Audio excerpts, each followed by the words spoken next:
W Pucku dużo się dzieje. Zaczniemy od tych kwestii, które mają poprawić jakość życia w Pucku jeszcze bardziej, więc zaczniemy od termomodernizacji. Tutaj w serwisie informacyjnym mówiliśmy, że zmiana jest miejsca tradycyjnego ferii dla dzieci, różnych atrakcji z tym związanych. Właśnie między innymi związane jest to z termomodernizacją Moksiru, kiedy będzie ten obiekt z powrotem oddany do użytku. Tak, termomodernizacja objęła 2 budynki użyteczności publicznej, w tym Moksir i Urząd Miasta. Rzeczywiście spięcie wykonawców jest bardzo duże, bo ten Moksir będzie zmodernizowany w ciągu pół roku. Koniec czerwca to jest ten czas, kiedy powinien być oddany do użytku ponownie wszystkie pomieszczenia. W tej chwili z części się korzysta, część jest nieczynna, to będzie oczywiście ruchome. W Moksirze odbywają się cały czas bardzo ważne imprezy, chociażby teraz niedługo w ten weekend międzynarodowe zawody w strzelaniu bardzo wysokiej rangi, nie tylko ogólnopolskiej, ale i międzynarodowej, z okazji zaślubin Polski z morzem. Natomiast część pomieszczeń jest zamknięta, to sukcesywnie się zmienia. Rzeczywiście będą potężne zmiany, nie chodzi tylko o taką termomodernizację, jak sobie często kojarzymy, czyli steropian na zewnątrz i właściwie na tym się kończy, tylko mówimy o kompleksowej termomodernizacji, o wymianie grzejników, o wymianie instalacji elektrycznej, o stropodachach, o ścianach zewnętrznych, o wyeliminowaniu wilgoci, w przyszłości grzyba, i wielu różnych innych działaniach, które przede wszystkim pozwolą na to, żeby później ten obiekt funkcjonował zdecydowanie taniej. Jesteśmy po takich przeliczeniach, gdzie momentami przedstawiają nam fachowcy taką informację, że możemy zaoszczędzić o 30, może nawet i do 50%. Czyli w przyszłości to użytkowanie i wydatki na funkcjonowanie Moksiru będą zdecydowanie mniejsze. A poza tym będzie cieplej, przyjemniej, ładniej, bardziej kolorowo, czyli bardziej przyjaźnie dla nas wszystkich. A jeśli chodzi o Urząd Miasta, tak, to dość duża zmiana w tym roku się szykuje, ponieważ w tej chwili w tym budynku 1,5 piętra zajmuje starostwo powiatowe. Ono również robi termomodernizację i te wydziały kartografii, Wydział Komunikacji przeniesie się na ulicę Kolejową. I te 1,5 piętra wykupiliśmy udziały od starostwa 44%, które należały do starostwa i właściwie cały budynek na ulicy 1 Maja 13 będzie już tylko i wyłącznie Urzędu Miasta. To jest bardzo ważne, bardzo potrzebne. Będzie trochę zmian, na przykład MOPS będzie na parterze. I właściwie koniec tego zadania przewidujemy na koniec września też tego roku. Także to są takie dosyć poważne inwestycje, ale dzięki dofinansowaniu z Unii Europejskiej są możliwe. I są realizowane. Podobnie realizowana jest modernizacja targowiska. To kolejny obiekt, który przeżywa zmiany. Tak, te zmiany właściwie jeszcze przed nim duże. My zauważamy, co się dzieje, że ono momentami pustoszeje. Różne słyszymy opinie od mieszkańców i nie tylko. W każdym razie na pewno jest potrzebna zmiana.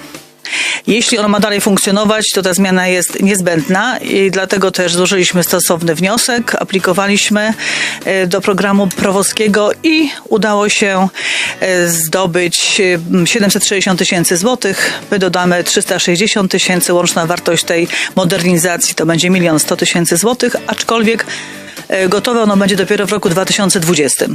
Czyli ten rok to będzie projekt. W przyszłym roku rozpoczniemy od budowy parkingu też na Manhattanie na 17 miejsc.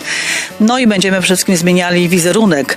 Będą takie stoiska ładne, zadaszone z solarami, będą oświetlone, będą w takim stylu tradycyjnym, czyli drewniano-ceglaste. Także naprawdę będzie to ładnie wyglądało i będzie przyjemniej na pewno pójść na Manhattan na zakupy. Czyli nie tylko funkcjonalne, ale również estetyczne to będzie.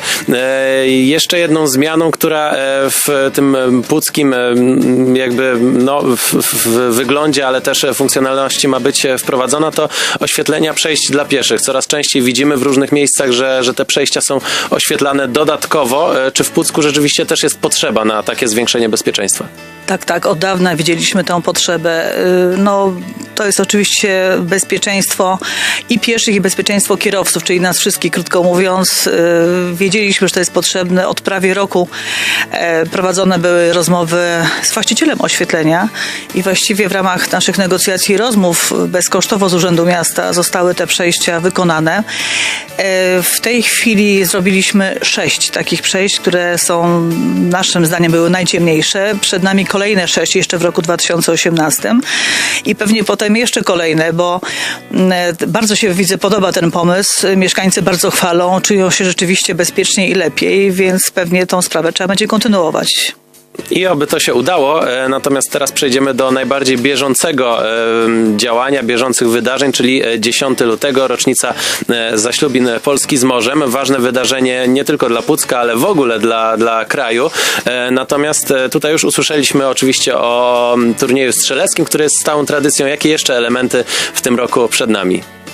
Tak, staramy się, żeby wokół tego 10 lutego wiele wydarzeń się działo, miało miejsce, ponieważ każdą drogą należy dotrzeć do świadomości ludzi. Dla niektórych data 10 lutego to jest coś ważnego, świętego wręcz i dziwią się, że inni mogą tego nie wiedzieć. Ja wczoraj miałam okazję rozmawiać z młodymi warszawiakami, takimi około 30-letnimi, którzy pytali mnie, byli w Pucku, mówią, o co tu chodzi? Same takie plakaty, zaślubiny i okazuje się, że naprawdę większość Polaków nie ma pojęcia ciągle o tym, więc im więcej o tym mówimy, nie tylko na poziomie lokalnym, ale im więcej przybywa na te uroczystości ludzi z innych części Polski, na przykład parlamentarzystów, czy im więcej media ogólnopolskie o tym mówią, tym jest szansa, żeby do ludzi dotarło, że 11 listopada 1918 roku Polska nie miała dostępu do morza, że to trzeba było jeszcze zawalczyć.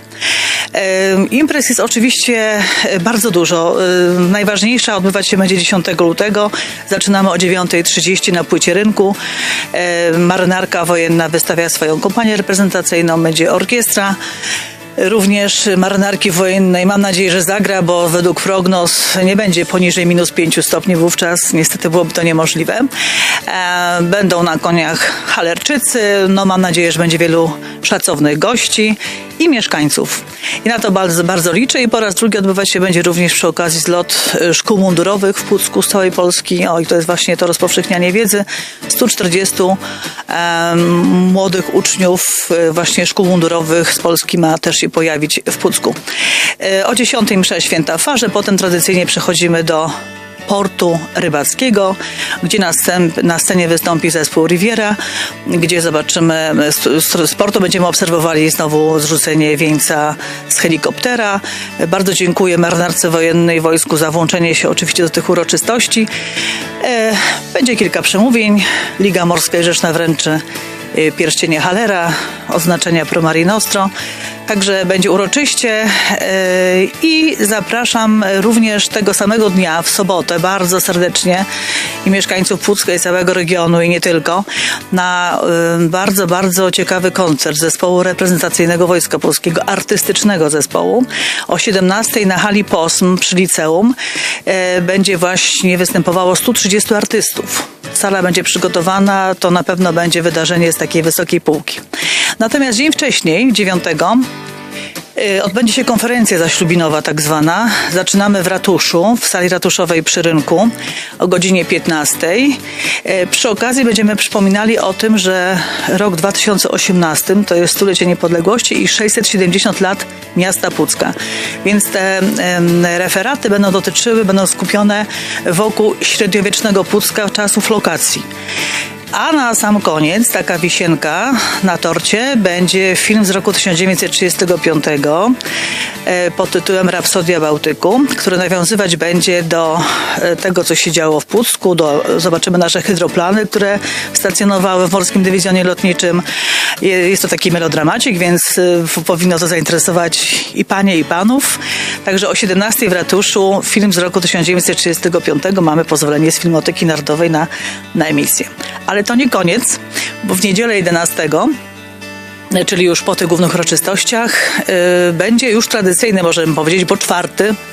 bieg od Hallera do Hallera, nawiązujący oczywiście do tej tradycji zaślubinowej, czyli od pomnika Hallera we Władysławowie do pomnika Hallera w Pucku. 12 kilometrów. Dla wytrawnych biegaczy to nie jest zbyt długi odcinek. Dlatego też mamy około 500 osób chętnych. Wiem, że maksimum to jest 550, więc być może jeszcze jakieś miejsca wolne są. Wiem też, że ma być on międzynarodowy, bo pojawili się biegacze z Kaliningradu, z obwodu kaliningradzkiego. Są przepiękne medale, ja nie mogę zdradzić, ale takich pięknych medali, powiem szczerze, jeszcze nigdzie nie widziałam, więc naprawdę pięknie nawiązujące do zaślubin. No i jeszcze wokół tego 10 lutego mamy wydarzenie już też tradycyjne, 4. zaślubinowe morsowanie. Nasze Morsy Puck organizują na plaży puckiej w pobliżu portu jachtowego takie morsowanie. Widzę, że z roku na rok ich coraz więcej morsów. Zapraszamy morsy nie tylko z powiatu puckiego, ale też z całego województwa, może i dalej. No i odbyły się już wcześniej wokół też zaślubin turnieje takie karciane, czyli Kaszubska Baśka i skat sportowy to było w ten weekend. Ponad 100 zawodników w jednej i drugiej konkurencji, rzeczywiście była gorąca atmosfera, a później już po zaślubinach będzie też zaślubinowy turniej piłki siatkowej tradycyjnej przygotowywany przez MKS Korab. Więc tych wydarzeń, myślę, jest sporo. I każdy znajdzie coś dla siebie, bo i artystycznie, i sportowo na różne sposoby można świętować. No i troszeczkę też rozpowszechniać tę wiedzę, tak jak już pani powiedziała, też poza Puck, poza Kaszuby, bo chyba cały czas jeszcze musimy powtarzać o naszej historii, o naszym dziedzictwie, żeby ono docierało też szerzej, prawda? Musimy. Przy słupku zaślubinowym będzie stał też kaszeba w stroju tradycyjnym, taki kaszeba, który właśnie stał nie tylko w czasie zaślubin, ale też pamiętamy o tym, że ten lud tutaj bronił naszego morza i pilnował tego w czasie zaborów. I także te wszystkie elementy musimy przypominać, bo przypomnę, że współorganizatorami tego wydarzenia głównych uroczystości, poza oczywiście Urzędem Miasta, jest Zrzeszenie Kaszubsko-Pomorskie, jest Liga Morska i Rzeczna i jest parafia nasza Świętego Piotra i Pawła. To są główni organizatorzy i dziękujemy wszystkim, którzy zadeklarowali już swój udział. Ta lista jest dość długa, ale tu przede wszystkim chcę skierować swoje podziękowanie do marynarki wojennej. My jeszcze na naszej antenie będziemy mówić o wydarzeniach, które będą związane z 10 lutego, z rocznicą zaślubin Polski z morzem w Pucku, a rozmawiamy na ten i na inne tematy z Hanną Pruchniewską, burmistrz Pucka. Dziękujemy bardzo. Dziękuję bardzo.